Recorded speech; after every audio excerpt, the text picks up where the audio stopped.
Hello, welcome. I'm Helene, and I'm here to react to Love and Marriage Huntsville. Pardon me, Breaking Ball Wanda. Let's just go and get into it. So it looked like Maurice and Kimmy driving up to a spot in separate cars. Look like they're looking at a plot of land with some trees on it. It looks like they own the land, and they trying to find some understanding how to design whatever they gonna put down on that land. So Maurice never intended to buy the land for them, and Kimmy is at a misunderstanding of what the intentions was for this land, and she thought it was gonna be their personal home. So Maurice go. I talked to Martell and Marcel about building out here. No, about this land, and then Kimmy go. Martell, how you gonna tell him he ain't even got a builder's license? Listen, beloved, they all for one and one for all, no matter what how dumb it sound. So apparently he already got it scoped out how he finna do this land and what it's gonna be about and who gonna do what and who shot John and all of the above and etc. and who hopped the bait. However, Kimmy is out of the loop with all this shit. It's giving me very Tisha, you know? But let's watch on. So after the fact, Maurice is asking Kimmy, we gonna have to come together to basically do whatever he made up his mind that they was gonna do. The way Kimmy is explaining this, it sounds like homegirl down at the office when Mars Reese told her, "I'm gonna need you to take the ball and run with it." She was like, "Bitch, I always had the ball and I always been running. Where you at?" It sounds very much like that. What Kimmy's saying, like you pick up all the pieces, hand it to me, and then I'm supposed to run point. I don't even know to play, nigga. What the fuck? So she anticipate he ain't even gonna be really working once to get up and running. She gonna have to do all the real shit, just like his sister. I believe that was his sister down to his office that was talking on the phone. She gave him the like, listen, you do this shit with Monster as well. You plop it on my lap after it's all said and done, so I gotta figure it out. Girl, you sounding more and more like Tisha, beloved. It just looked different, but it's the same thing with a different dress.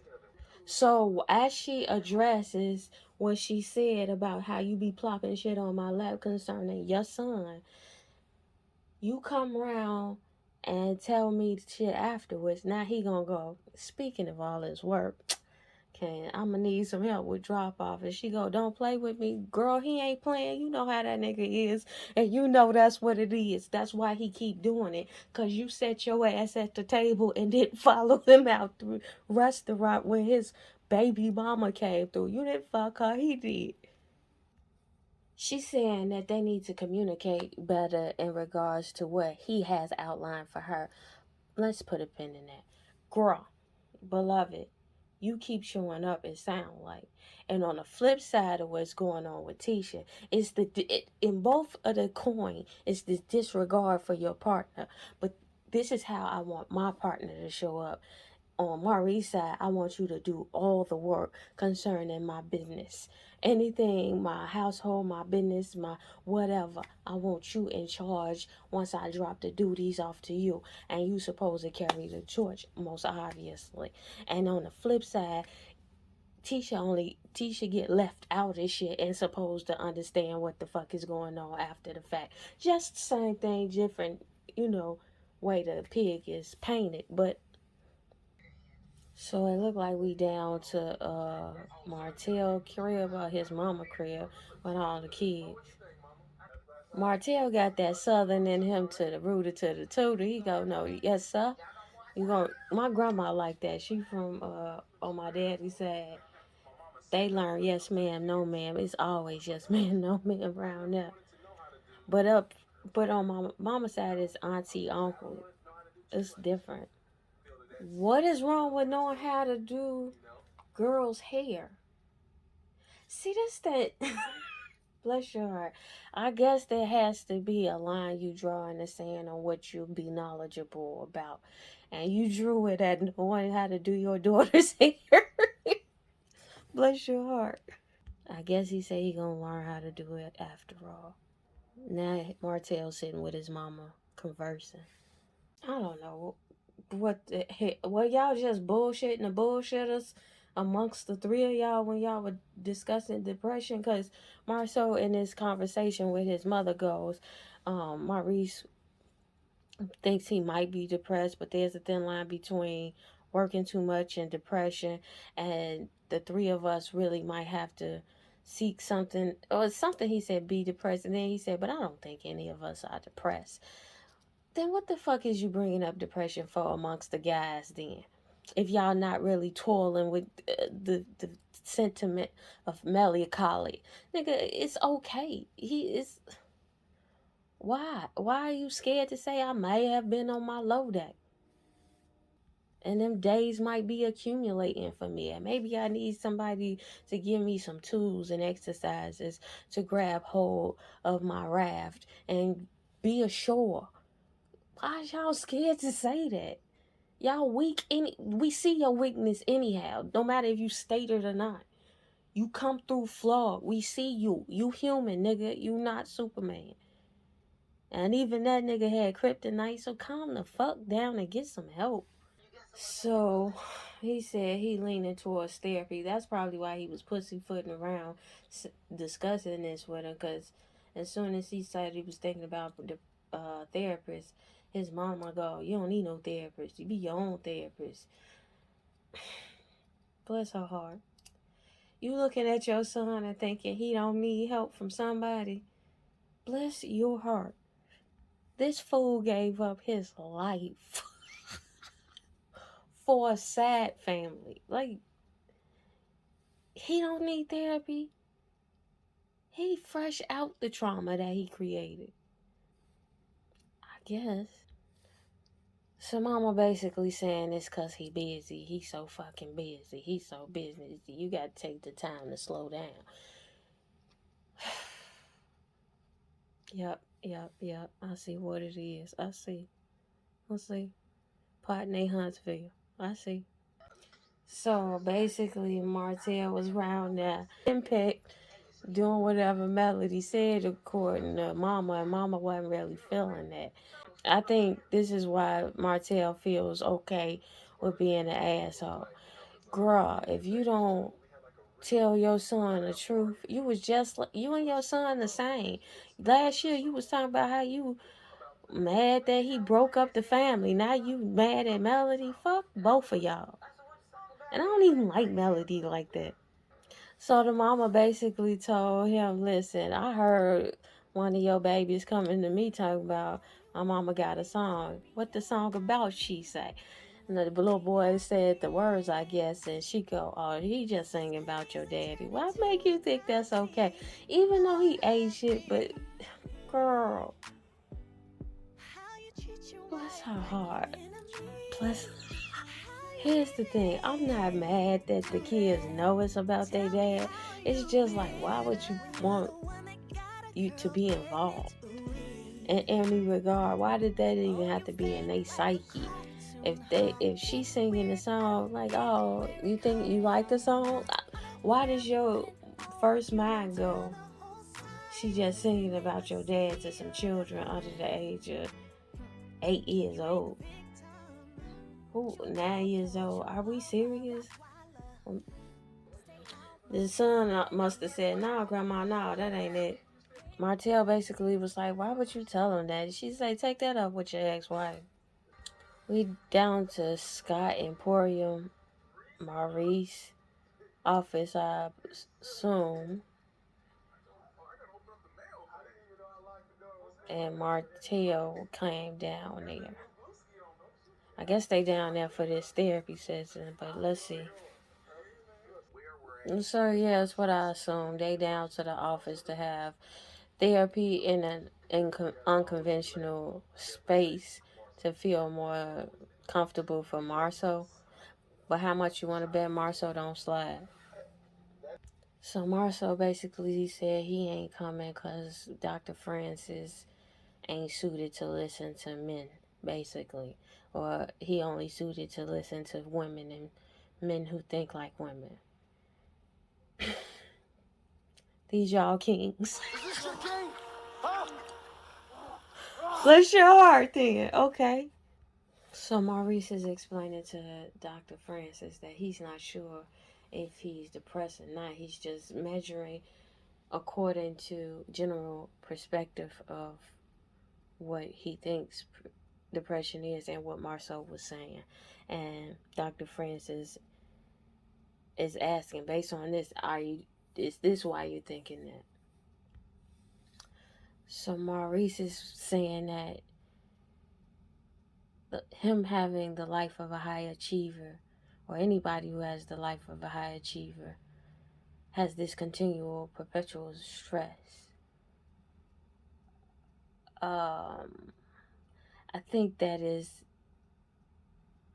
a person who's not really equipped to be present in a moment. But let's listen to what they say.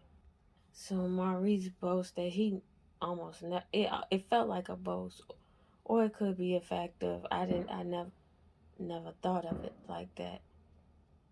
I think they popping firecrackers for Wanda. I forget where I left my last thought at, but I'm gonna pick up where I first think. So it felt like Maurice could have been saying it as a brag, or even like his mind never really thought of that to default to go on vacations when I'm stressed. I just do more work, which sounds counterintuitive, but I think people think if you work more, you'll be validated more. Like they up against this imaginary perception of themselves that I understand that we all must have to chase a goal or to manifest visions. But you working yourself to a point of mental stress or duress is not an accomplishment. This ain't football, baby. Just because you work through the pain and play through your knee getting broken, I mean, is you getting any more time on earth by doing that? Where you is balancing all things. So Dr. Francis juxtaposition his own words. He says dealing with things versus escaping them. When you deal with something, you have to confront it. You have to stand still and know. That's for myself, bless my heart. But anyway, and then when you're escaping, you're avoiding. What you resist will persist. You get what I'm saying? It's cliche, but it is truth. It's like 2 plus 2 is 4. It is what it is. You stand still. That's why a lot of scriptures from a lot of different spiritual dogma goes in Christianity. Peace be still. Peace is still. It's forceful. It's powerful. It's adaptable. I think people think the still is some. I see it. People love to have their earphones in at all time. Love to be distracted by some device at all time. Has some like their hands and minds always got to be occupied. Be still. You don't even know what's on your own mind because you ain't been still yet. So you going whichever whim of a thought that crosses your brain, you with it, not realizing you are an antenna, a conduit by which information flows. Your thoughts are not your thoughts. Your thoughts are just entities. They are things falling into you. You're grasping it off the frequency. Where's your head at? Where's your heart at? Where's your legs at? Where's your stomach at? Where's your being? Where's your peace at? I think we take for granted peace is still. Stillness is courageous. To listen to your own thoughts and honor the moment and honor your being and being present and be, because you got to be honest when you steal. When you calm and really all you have is your brain and yourself and your being, and you're surrendering to what it is of being in this moment with yourself. You have to be honest, and some of us don't want to be honest. That's why we ain't still. Y'all turning into the batteries. Control. The shit y'all be saying is so inhumane. Is a the fuck? Built to keep us. Y'all are turning into the fucking batteries before our eyes. It's like all the movies called it before you niggas showed up, and y'all don't see the play. Batman with Jim Carrey, Riddler, and how he made the box that put on everybody's head. It was a round device put on everybody in to get them to tune in, and they be so distracted and mindless that they don't pay attention to what's going on around them. People don't even know what the breeze feel like. Not because they body ain't felt it, it's because they ain't been present just to admire it. Just been at peace. Be still. It don't hurt you to be still. Who told you that it was something wrong? That's why we call shit lazy that ain't supposed. We call things out of order. We lack empathy because we ain't still. Can y'all turn off the thoughts? No, because everything has to be distracted. Because you don't want to hear your thoughts. You don't want to tell the thoughts, okay, I feel you. Okay, and then let it go. And I'm not saying this from a perspective of being self-righteous. I'm saying it because I know it's what Lauryn Hill said in MTV Unplugged. She go in the interlude. She go, scientists who does the test on themselves first. I am like a mad scientist. What I'm telling you, I've experienced. I tested it out myself. Don't mean every test was good results. It means I found the results. Here's my observation of the self experiment. It's really a paradigm or an inquisition on myself. Like, why do you think that? Why do you feel that? Why does your feelings have to be led by anything outside of you? Why do you choose in the moment to be angry or to be down? Why not choose joy? And if you can't find it, why not choose somebody who can take you to that path? And most times when the elders speak, the elders are old that will sit you down and go, listen, peace be still. You ain't got to rip run all the time. You can be still and know. Gee, Dr. Francis said exactly what I said. Identical to what I just said in all of my rhetoric. He said, by standing still, you gotta confront yourself, basically, and know what is it exactly I'm feeling and thinking. Paul, I don't think Maurice is listening, because he said, is this the way that it is? And I'm thinking, no. I think you're missing the point, though. It's your choosing. And we don't take responsibility for a lot of choices we make because we feel like that's, you know what I'm saying, it's easy for you to say, no. Sum total of my choices yield these. Yeah, there's outside forces that play on your choices, granted. But in the sum of knowing the parameters in which I operate, I still got choices to make. And again, this is one of these things where I tested myself already on this. It's like, I've been in situations where I would always choose one way all the time, but it was always yielding me the fucked up results. And I was like, you know what? Who says that I have to always choose that button? Why can't I just press this button and choose not to react?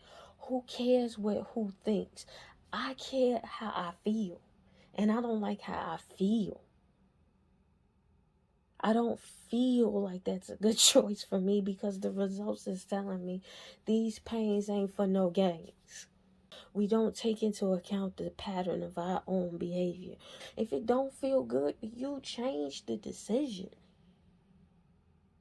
If you stress to the point where it's just not making sense to you that you stress, change the decisions. I think y'all take solace in the perception of being a worker bee.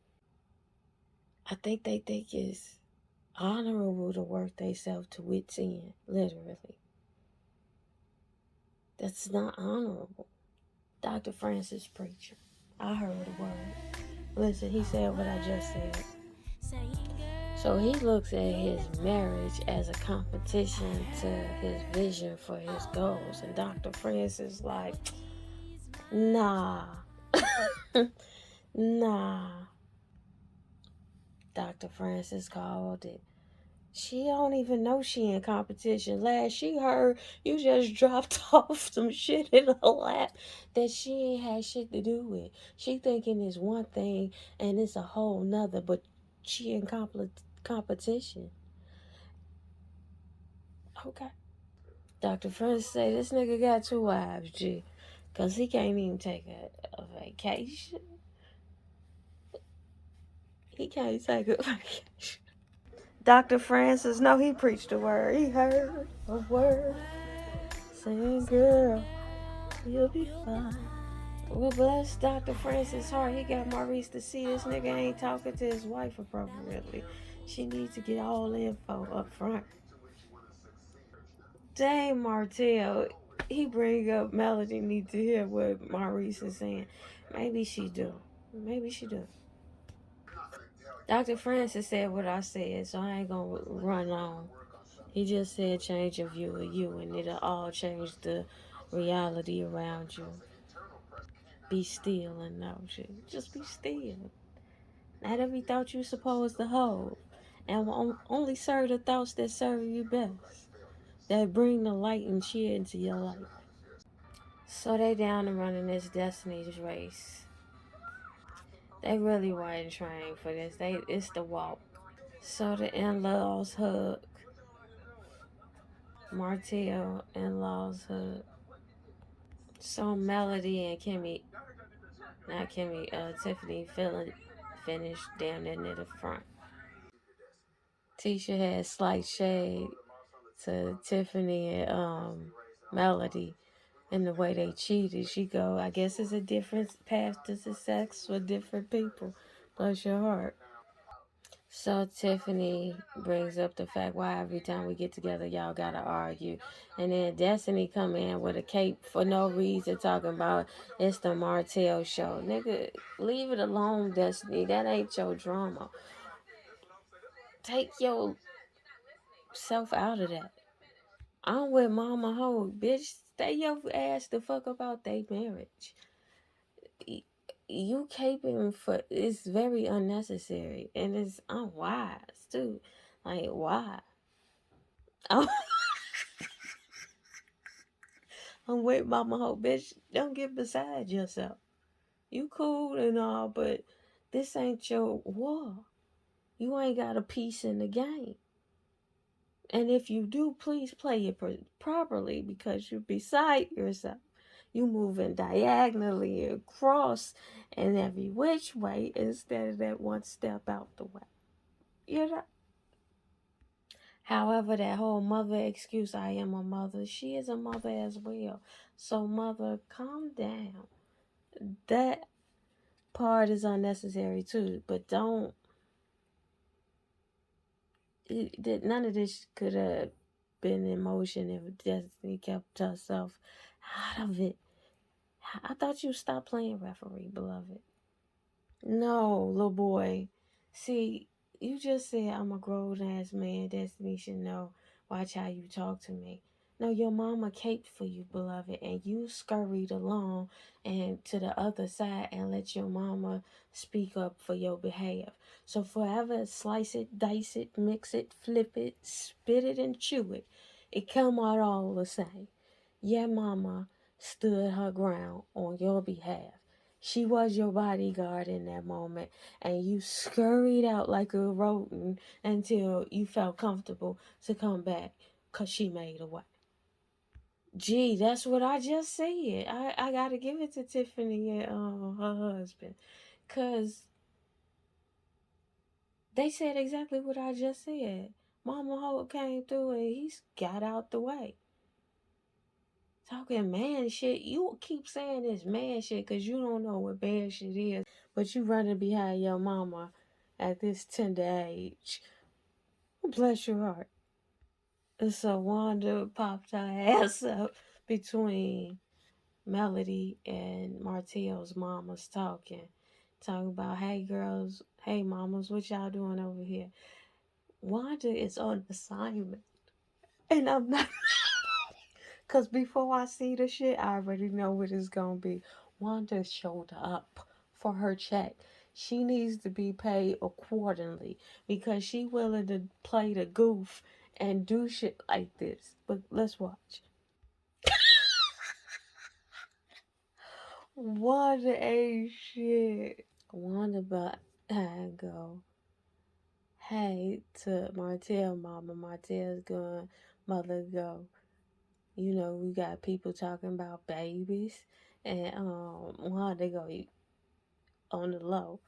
You know, we got a lot of that going on. No bitch, you perpetuate it. Raise your hand for you and what you do. Wanda comes on assignment. Bless her heart, she need every coin in that check. Cause she's willing to bungee jump for you. And she go up to their mamas and go, listen, I didn't talk to Mel and Marcia about getting back together. And both of them, the mama was like, girl, no, stop. Anyway, Melody mama was trying to gossip with um Martell mama, yeah. And Martell mama was like, nah, this ain't my thing. I don't fool la la like that. So she bounced. Miss Wanda finna eat you up cause you don't have it. Prove me wrong, please. Y'all come together on some grown woman shit. How I don't believe this about to happen. I'm with that with Miss Martell's mama. Listen, I can't stop nobody from saying nothing. That ain't my pool. I don't swim in it. Either they playing out a position or somebody done told them to have these conversations. Cause in all these years, y'all gonna have this conversation. Miss Wanda, you showing up to even have a conversation and instigate the conversation. And Melody Mama, chill, girl. You don't look like you built for TV. Like as far as with the disposition that you have concerning the way Miss Wanda finna get down. I feel like Miss Wanda finna take it there. You gonna be caught aback. I'm asking a question.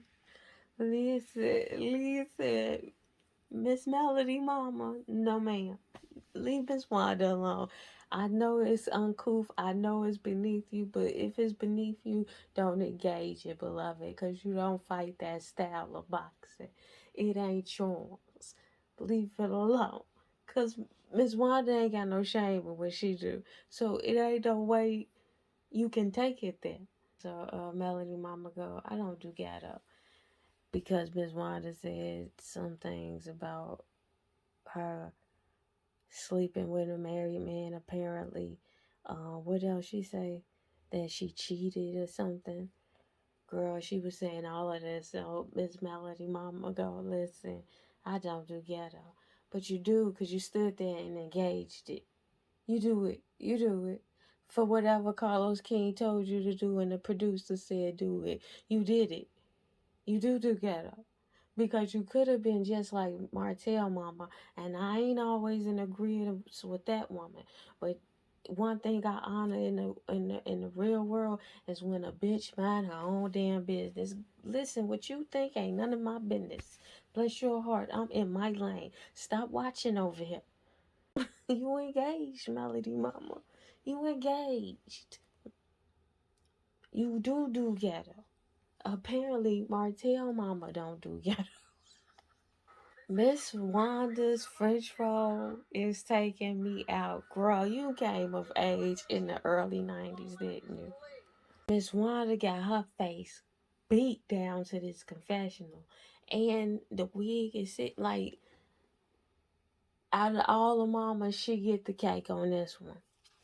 At least from the neck up. I don't know what the outfit looking like. At y'all grown age, y'all talking about who doing a better parenting. They grown now. Y'all can step back. Get some business is what I'm hearing. Both of y'all is a trip. Melody Mama, you started this conversation. Miss Wanda's a trip and y'all know it, and y'all play her game and she's gonna win that all the time. Not engaging her, she's a hoot to me. How serious can you take it? You don't look different. You could call it ghetto on her end, but what?